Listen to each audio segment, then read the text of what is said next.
Olá, você acompanha agora notícias do Brasil e do mundo. Na última noite de quarta-feira, pelo horário de Brasília, o mundo acordou em suspense diante da notícia que ninguém queria ouvir. O presidente russo Vladimir Putin ignorou todos os apelos internacionais, invadiu a Ucrânia e mandou um recado ameaçador para o Ocidente, enquanto o presidente da Ucrânia disse que rompeu relações diplomáticas com a Rússia porque a Ucrânia não vai entregar sua liberdade. Durante a madrugada de quinta-feira, o barulho, temido há vários dias, acordou a capital ucraniana em pânico. Às 4h30, explosões rasgaram o céu de Kiev pela primeira vez desde a Segunda Guerra Mundial.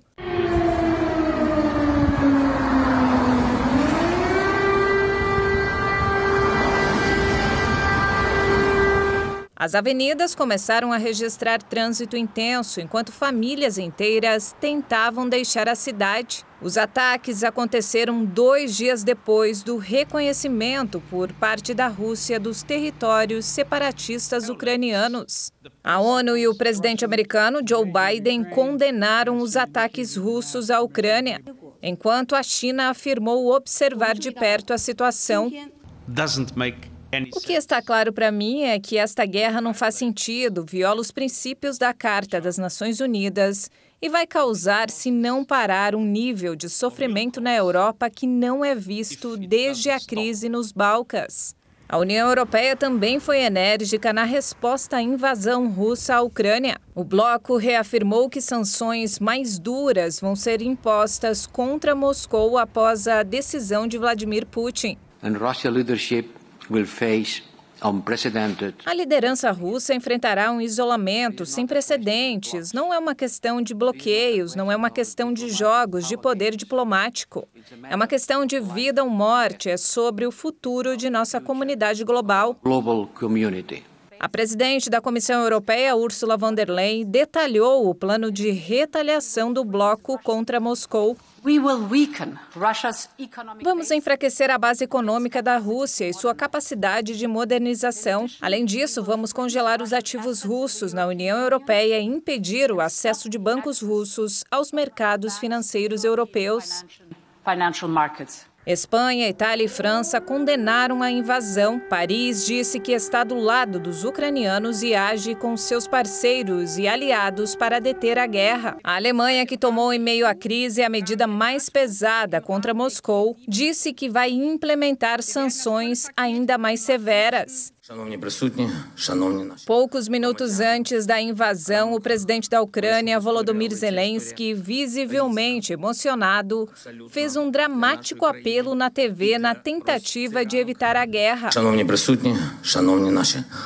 Vladimir Putin justificou a ação militar para proteger separatistas no leste e ameaçou quem tentar interferir. E aqui no Brasil, muitas pessoas já vivem a expectativa de receber um dinheiro extra com uma nova rodada de saques do FGTS. A medida ainda está em estudo no governo, mas as projeções iniciais indicam que 40 milhões de pessoas podem ser beneficiadas e o montante liberado deve ser superior a 20 bilhões de reais. E nas ruas já tem gente até fazendo planos para gastar esse dinheiro extra. Você gastaria em quê? Gastaria com o quê? Olha, um macarrão, arroz, né? Coisas básicas. Então viria em boa hora. Sim, pagar dívida. É isso, eu acho que a maioria da população é comer e pagar dívida. A possibilidade de uma nova rodada de saques do Fundo de Garantia do Tempo de Serviço já mexe com os brasileiros. A medida está sendo avaliada pelo governo federal, como revelou o ministro da Economia, Paulo Guedes, nessa semana. Podemos mobilizar recursos do FGTS também, porque são fundos privados, são pessoas que têm recursos lá, estão passando dificuldade. Às vezes o cara está devendo dinheiro no banco e está credor no fundo, no FGTS. Por que ele não pode sacar essa conta e liquidar a dívida dele do outro lado? E um dos principais motivos alegado pelo governo para adotar a medida é o alto grau de endividamento do brasileiro. De acordo com dados recentes do Banco Central, Quase metade, 49,4% da renda que as famílias receberam nos últimos 12 meses foi para pagar dívidas. Especialistas ouvidos pela reportagem do Hit Notícias acreditam que a medida chega em um momento necessário. Mas sobre a necessidade dela, com certeza é um momento propício. Nós vivemos um momento de muita instabilidade econômica e, sobretudo, de muita queda de poder aquisitivo por conta de inflação, por exemplo. E, particularmente, hoje eu acho que, por conta da crise, por conta da pandemia que nós estamos atravessando, fazer essa liberação ajudaria muito, principalmente essas pessoas que podem ter acesso a esses recursos. O valor que cada brasileiro poderá sacar ainda está em estudo, mas deve ficar entre R$500 e R$1.000. Com essa base de cálculo, o total a ser liberado deve ultrapassar 20 bilhões de reais. E ao todo, mais de 40 milhões de brasileiros devem ser beneficiados. E um outro levantamento feito por uma fintech do ramo financeiro mostra que 57%, ou seja, mais da metade dos brasileiros, estão com dificuldade para pagar contas básicas, como, por exemplo, transporte, alimentação e moradia. Por isso, a maior parte desses recursos deve ser para esse tipo de despesa. Um fôlego para as famílias e para a economia do país como um todo. Mas para dar um exemplo, assim, né? Quando o dinheiro é gasto efetivamente no mercado, né, as pessoas compram coisas, ele se multiplica entre 1,3 e 1,8 vezes. Estamos falando de um dos grandes elementos que contribuem para o PIB, que é o consumo. A gente deve lembrar que, basicamente, nós temos aí 3 grandes vertentes aqui no nosso mercado doméstico, né, que é o consumo das famílias, o investimento das empresas e o gasto do governo. Sim, mas a necessidade é de quem precisa comer, né? Quem precisa comer, quanto mais rápido, melhor. E está difícil das pessoas se alimentarem.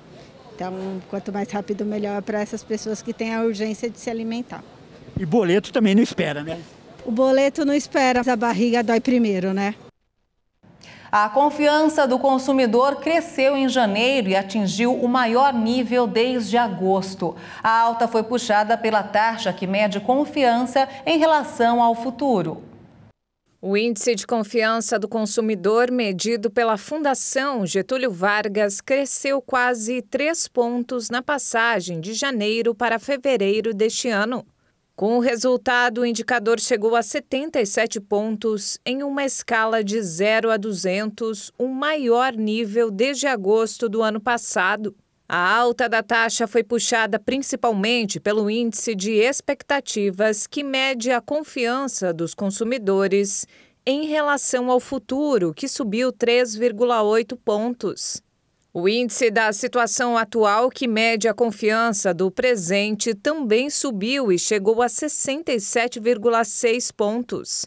Apesar da alta, este indicador ainda está em patamar muito baixo em termos históricos. Segundo a Fundação Getúlio Vargas, o resultado positivo pode ter sido influenciado pelo Auxílio Brasil nas faixas de renda mais baixas, perspectivas mais favoráveis sobre o mercado de trabalho e situação econômica que voltaram a ficar mais otimistas. Apesar do resultado, é preciso ter cautela, já que o nível ainda é baixo em termos históricos. E a incerteza tem afetado bastante a manutenção de uma tendência mais clara da confiança no curto prazo. O reajuste de mensalidades escolares puxaram a alta da inflação oficial em fevereiro. A prévia do IPCA 15 teve a maior taxa para o mês desde 2016. O Índice Nacional de Preços ao Consumidor Amplo 15, que é uma prévia da inflação oficial do país, ficou em 0,99% em fevereiro. Segundo o IBGE, a alta veio após ter registrado taxa de 0,58% em janeiro. Essa é a maior taxa para o mês de fevereiro desde 2016, quando ficou em 1,42%. No acumulado do ano, a alta é de 1,58%. E em 12 meses, o IPCA 15 acumulou alta de 10,76%. O IBGE informou que a educação foi a maior influência de alta na prévia do mês por conta dos reajustes nas mensalidades escolares. A inflação do segmento ficou em 5,64%. O preço dos alimentos também voltou a acelerar no segundo mês do ano, passando para 1,20%. As maiores altas vieram de alguns tubérculos e legumes, como a cenoura e a batata inglesa. As altas do café moído e das frutas seguiram pesando no bolso dos consumidores. No grupo transportes, em que a alta foi de 0,87% em fevereiro, os combustíveis tiveram altas menores e deixaram de ser os vilões. O destaque de alta no mês veio dos veículos de passeio, 2,01%. Também tiveram destaque no mês a habitação, que ficou 0,15% mais cara, e artigos de residência, com alta de 1,94%. Analistas têm avaliado que a inflação tende a permanecer acima dos 10% por mais alguns meses, para depois começar a cair.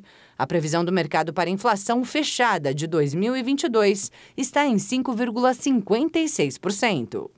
E você vai ver ainda nesta edição, a Páscoa é somente em abril, mas os ovos de chocolate já estão nos mercados, o que mostra o otimismo do comércio neste ano. E ainda uma pesquisa sobre profissões mostra quais áreas estarão em alta no mercado em 2022. Os detalhes você confere em instantes. Até já!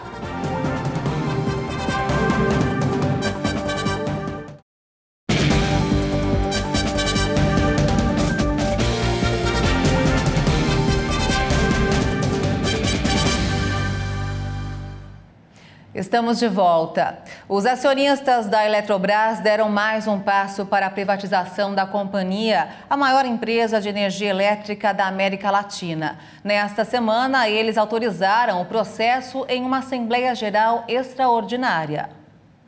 Com a privatização, o governo vai deixar de ser o sócio majoritário da empresa. Hoje, a União detém mais de 60% das ações e o objetivo é ficar com 45%.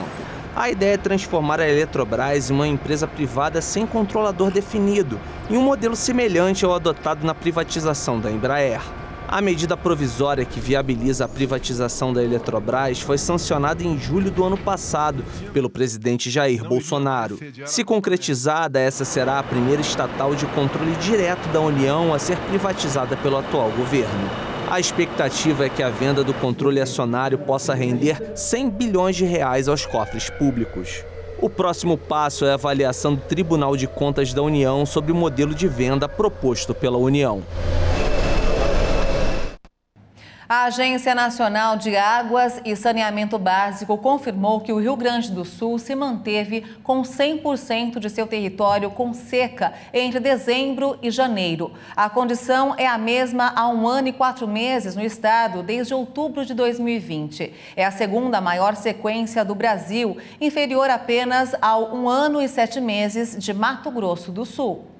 Já são 414 municípios com situação de emergência decretada. Conforme a Defesa Civil Estadual, o equivalente a 83% das cidades gaúchas. Outras 4 cidades, incluindo Porto Alegre e Pelotas, aguardam um reconhecimento do decreto.